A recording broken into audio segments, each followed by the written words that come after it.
true leadership is really owning the outcomes, and things can get really hard as a leader. And the buck stops with you every time, and you have to own that, and you have to make it right.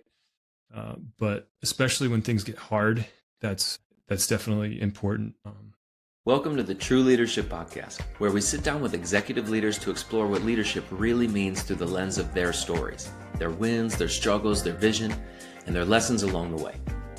I'm Ty Hammond, founder of One Mountain Leadership and creator of the True Leadership Approach, an awareness-based path that helps leaders shift their focus from what to do about their problems to how to grow from them. Whether you're just stepping into leadership or are well-seasoned and at the top of your game, your potential won't be realized following someone else's script, but you can draw insights from their stories and turn it into wisdom by putting it into practice in your own life. Welcome to the True Leadership Podcast, where we explore the essence of leadership beyond tactics and performance by sitting down with executives to hear what matters most to them. I'm your host, Ty Hammond. Today's guest is Darren Odom. Darren is a technology leader and entrepreneur at the intersection of hardware, software, and design. As VP of Mobility Platform at Network Optics, he's pioneering next-generation solutions that are redefining how cities move. A Colorado School of Mines graduate with a background in electrical engineering, Darren has founded and led multiple ventures, including Boulder AI, an award-winning edge computing camera company used to improve traffic flow and urban safety. Driven by a passion for micromobility and sustainable transport, he's focused on creating smarter, greener systems that make movement more efficient, connected, and human-centered. It's a pleasure for me to have Darren on the podcast today. Welcome to the show, Darren. Thanks, Ty. Appreciate it. Fantastic. So I always start here with this question. Every leader, every human being, of course, we all have a beginning. We found that who we are as leaders at work and in life starts taking shape long before we make it into any executive office or position of leadership.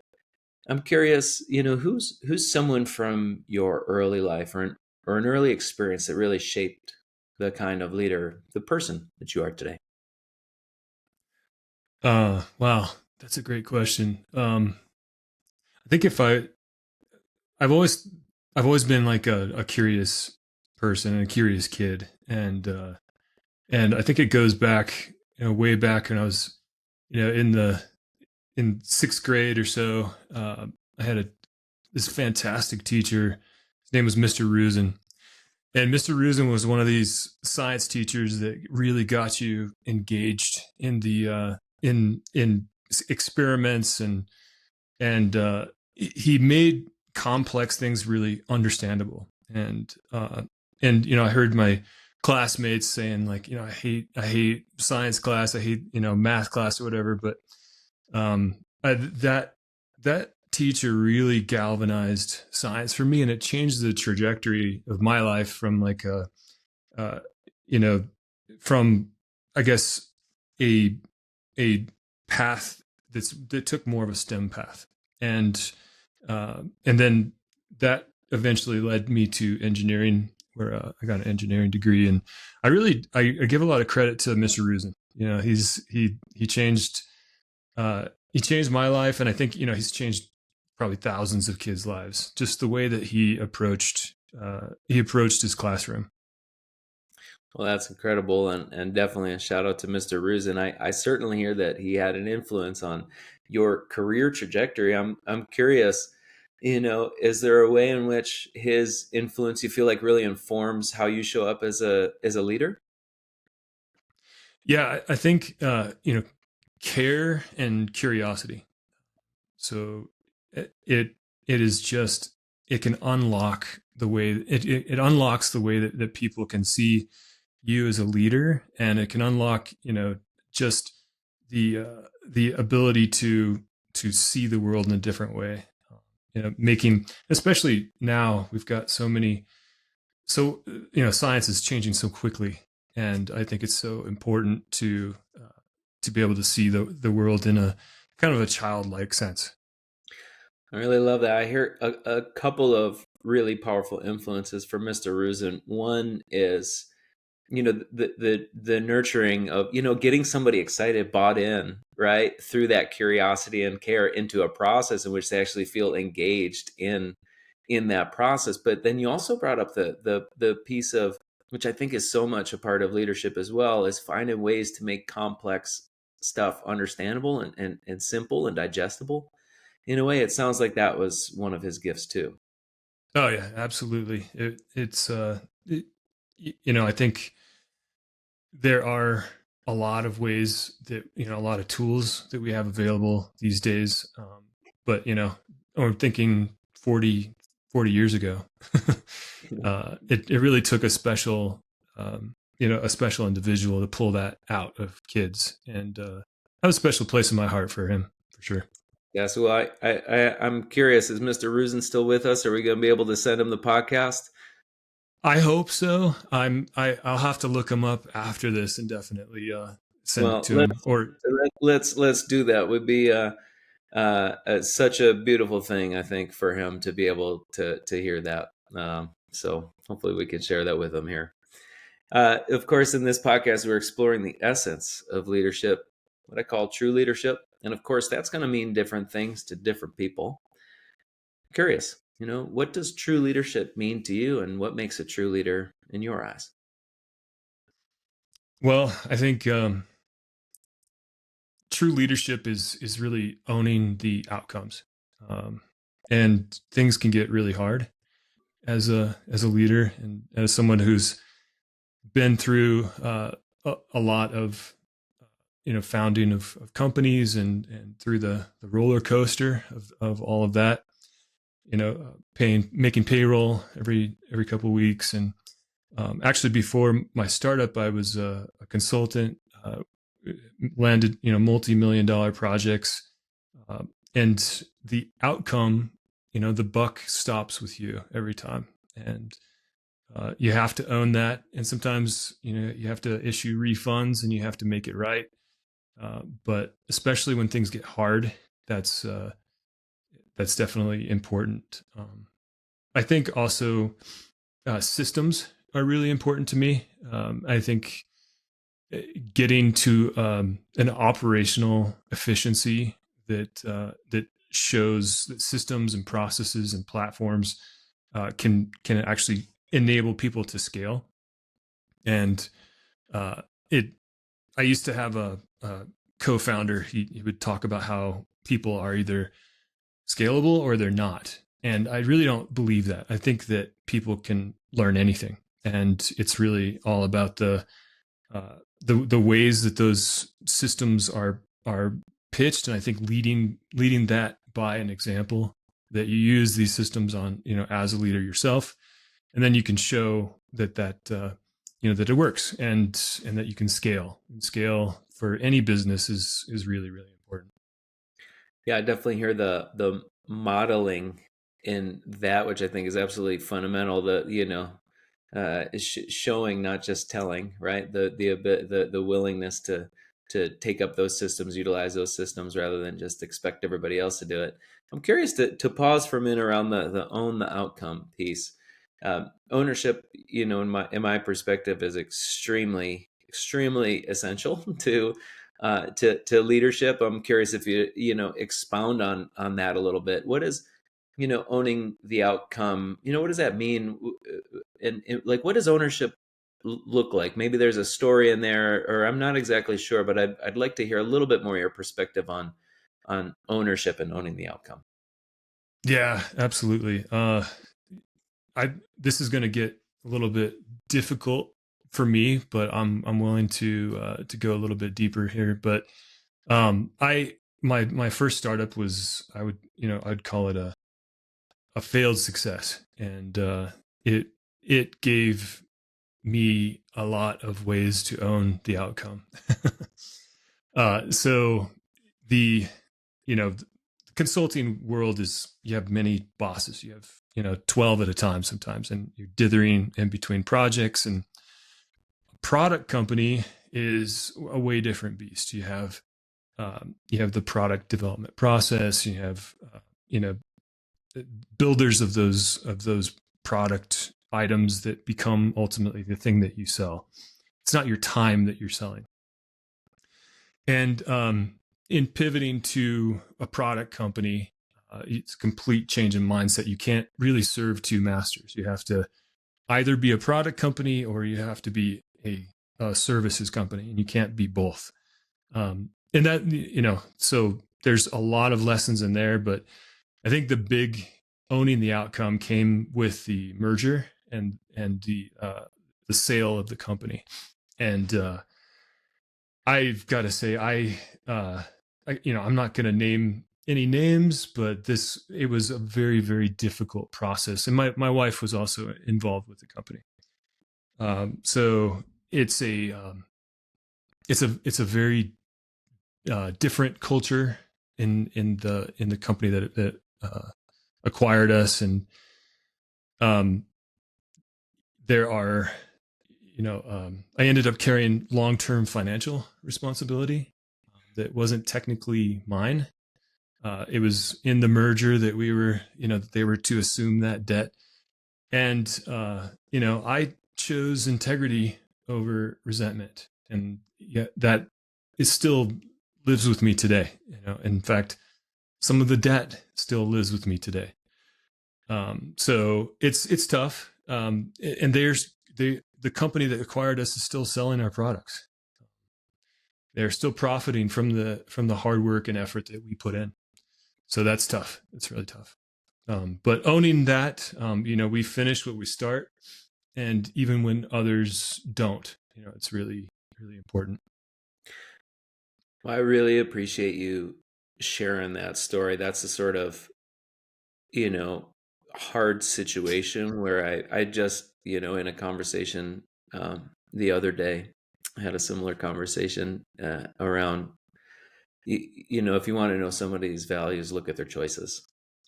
And I'm curious, in that particular moment, that was a choice. When you say choosing integrity, that was a choice. And you chose to take on debt and all of the other things that came with it, and something that you still carry. The question that really comes up for me here is, if you hadn't gone the high road there, what would you be carrying other than the debt? Well, the reason that we had debt was because we chose not to let go of our employees during the Christmas time. And it was also just after, the tail end of COVID. So I would be carrying a lot of guilt, I guess, and kind of what could have happened if I didn't let those folks go, or if I, the choices between the individuals and the people that I came to know and love and work with on a day-to-day basis, that, choosing to continue to pay them, taking on debt of my own, that I don't have any regrets. So it's good to be in that spot. Well, I'll share with you I'm a big fan of etymology, and there's, different schools of thought on the origins of the word leadership, but the one that really resonates with the most with me, and I'll share it with you just because I feel like your story really exemplifies it, is an ancient word, leth, Leith, which literally means to cross a threshold and to die first. So it's from a war. In other words, to put yourself out there and to sacrifice yourself prior to sending other people out and sacrificing them. And to me, there's different, that's a very wartime sort of example, but that threshold and those choices, are ever present. I feel like in big and in small ways and in leadership. And I just wanted to share that with you because I really feel like your choice there and that integrity is a real honor to, at least in that particular study of the etymology of it, the original meaning and the essence of leadership. That's really cool. But of course, you got to dust yourself off and move on. I ended up going and finding some awesome therapy, and really, working through all of the feelings that come with all of this. And, I took a year off and was able I knew the CEO of Network Optics, my current role. And my wife was like, "Hey, what's your next adventure?" So I called up Nathan and I said, "Hey, I need a role here." And he was kind enough to put me in a spot, which turned out to be amazing. And we do lots of computer vision and enable companies to build computer vision into their businesses, basically. So, car wash automation, you can take the cameras that look at the license plates and tie that back into a point of sale system and automate things. And there's businesses that go from super high level to, very small mom and pop in that spectrum. So it's cool to be in a role like that now. Yeah. Well, I'm so happy that you found yourself in a great role. Sounds like definitely a culture fit this time. Yeah. Yeah. Yeah. Yeah. So learning lessons the hard way. But obviously leadership is so much about what we pour into ourselves. Thinking about your journey over the past few years, what's been the most valuable investment that you've made in yourself, and what difference has that made in your leadership in your life? You've already spoken about therapy a little bit. Yeah, investment, I think, is just staying curious and building and continuously building. I lead, and you talk about leadership. I lead by a lot of thought leadership. Lead by example. Lead through through the thought leadership, and I try and put a lot out there, not just within our own company, but kind of lending whatever I can to the world as well. So we have I've invested, and with some colleagues, we have written a book about visual intelligence as well. So the best investment I've made recently is going deep on vision AI and then forcing myself and to write it down and turn that curiosity kind of into a framework for our team so that we and our customers can use that. A big credit to Dr. Matt Dowling. He's written most of it, and Carol Clark as well. So the book is called Visual Intelligence, and happy to talk more about that as well. But that's from a investment standpoint. That's not my day job, and I really want to give back to the world for that. That's beautiful. Here comes again, as I'm remembering back to your teacher and the curiosity piece and the learning piece. And I heard you say you're investing your own curiosity to learn more about, of course, these the visual intelligence, the AI that's calling all of those things. In what way does that, because I heard so much, part of what you're saying in there is doing that for the purpose of bringing along and, getting the buy-in and the choosing in from the team. So what works there for you in terms of, how that your curiosity ends up benefiting the folks that you're leading? Yeah, it's a great question. So to give an example, we have made some automations internally, and some of those automations are pretty rudimentary, but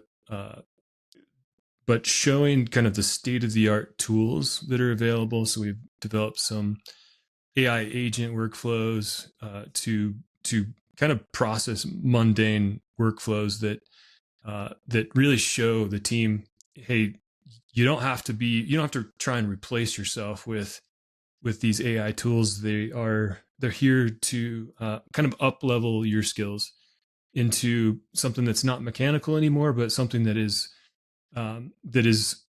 up a level and thinking strategically instead of constantly mechanically about what your job is.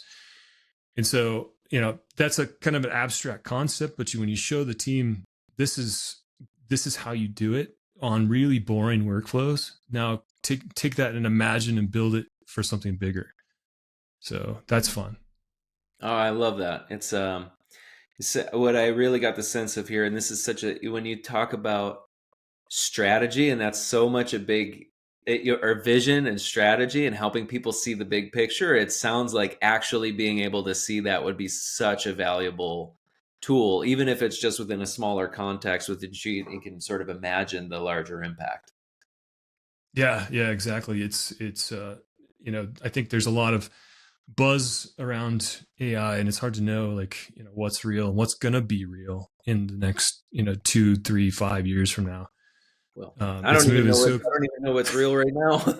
It's so soon. My wife uses it for everything from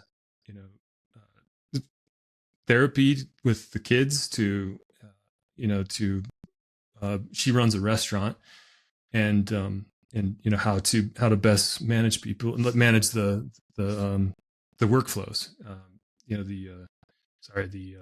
the schedule. So it's incredible, like taking the mechanics out of kind of the day to day, and taking the thought patterns up to a more strategic level. Yeah, beautiful. Well, we're talking a lot about vision here. I'm curious. Of course, leadership is about what we're shaping for tomorrow. We've been, talking a lot about the work that you're doing now, and I get the vision there. I'm curious to hear about your own vision for your leadership, your legacy, the impact that you want to have in the years ahead. Yeah, that's a really good question. I have to think about that. I think I would. I think I would go towards continuing to show what's possible, and thinking towards my legacy. I go back to something I just heard from Eric Schmidt recently, and the world is changing so quickly, but his view is that really tangible changes are happening right now. So, like, going to get a little bit technical with this, but bear with me. Go for it. So context windows are getting bigger. So AI is able to, if you relate it back to like a recipe, its ability to create longer and longer recipes is growing, and there are actually people working on workflows that are unlimited in context window. And then you have agents. So an agent is just basically an LLM that knows about something. It knows about a topic. It can be, basically anything. It has a hypothesis about that topic. And there's going to be a lot more agents and repositories of agents to work with and learn from. But the most impact that I think we're going to see is text to action. And Eric goes into a lot of the implications for developers, and just describing what they need, and then seeing the outcome. But how I think this relates back to computer vision is that now you can have a visual input, and say you're running a restaurant and you want to know at the security level how many has anyone broken into my restaurant? Is there a security issue there? But now you can ask questions like, what's happening at my restaurant?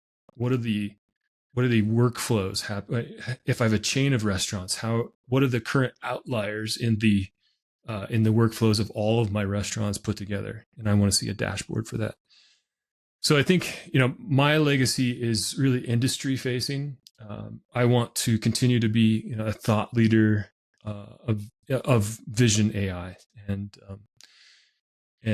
just not just a product guy. I want to be co-authoring more books, doing more podcasts, hopefully with you in the future, and experimenting with new tools, and continuing to show my team what it looks like to navigate this AI landscape in in a more human way. Beautiful. You know, taking that, I mean, there's a lot there, right? Like growing as a thought leader. It's a particular sort of function, right? Not everybody, steps into that. I'm sort of in that space as well, thinking about stepping into that space. So some of that is resonating with me, but thinking about that from a leadership context, and about what is going to require from you, like the ways that you're going to need to grow. What is your growing edge right now? What are the ways that you're being stretched or tested in your leadership or your life that will really help you deliver on this vision? Yeah, I think it's a great question. And thing that I tell some of the more junior folks in my company is if you want something, if you want a title, then just go get it. And that's complicated, right? It takes boldness, and it takes determination. But I think I would also apply that to myself and the next roles that I want. I think I want to get back, into ownership, and I think the stretch though is scale, and the scale that I've done in the past is we'll have to scale up into a much bigger organization, and we have our targets set high. The current organization is growing really quickly. I think there's a lot of potential for upward momentum, and I'm here for it. So, Yeah. What are the ways that you feel like you're gonna need to grow as a leader in order to scale this organization up as it grows? I think the soft skills. If I were to really put it in the most concrete terms, it's people are way more challenging than development of systems, and I think you know the um, the yeah, just being able to empathize more with the people that I work with, and be less emotional, be less reactive. To be honest, react. We're all as much as we don't want to admit it, we're all emotional beings, and it's that it's tempering that first gut reaction that you want to react to that political problem in the organization right when you get that email. But having some pause, having some greater wisdom in the way that is responses are taken, and I think that's probably the best soft skill that I can develop. I'm working on that. Right. I hear that. That's the reason I call them essential skills rather than soft. Just because I feel like, regardless of where we're at, what position of leadership, the ability to be aware and our capacity to be with what's happening without reacting is so essential in leadership and life. I appreciate that so much. So this last question is a little bit more of an invitation. You have the space here to offer to our listeners whatever it is that's most in your mind and heart to share right now. Anything at all. Take your time. The floor is yours. Well, thanks again, Ty, for the opportunity, and I'll just take it back to where I think a lot of in my head is currently all in AI world right now. So I think systems are going to explode in their complexity and their scale, and I think vision and computer vision is a huge untapped resource. And I guess I'll leave the listeners right now with our book. I'm plugging our book one more time. Is Visual Intelligence, and it's really written for the CIO, the CXO. Really quick read, but it's about how cameras are driving the AI revolution, and appreciate the opportunity to put that out there. All right. Well, thank you so much, Darren, for being a guest here on the True Leadership Podcast. I've really gotten so much out of what you've shared here today. I'm sure that whoever listens will equally benefit from what you've shared. Thank you so much for being on the True Leadership Podcast. Thanks again, Ty. Take care. Absolutely. That's it for this episode of the True Leadership Podcast. If you enjoyed this conversation, you can subscribe to YouTube, Spotify, Apple Podcasts, or wherever you're listening to this to catch future episodes. This conversation was brought to you by One Mountain Leadership, where we help leaders grow the capacity, confidence, and presence of true leadership through the True Leadership approach. To learn more about the approach, our offerings, our community, and how we can help you realize your potential in both leadership and in life, visit us at onemountainleadership.com.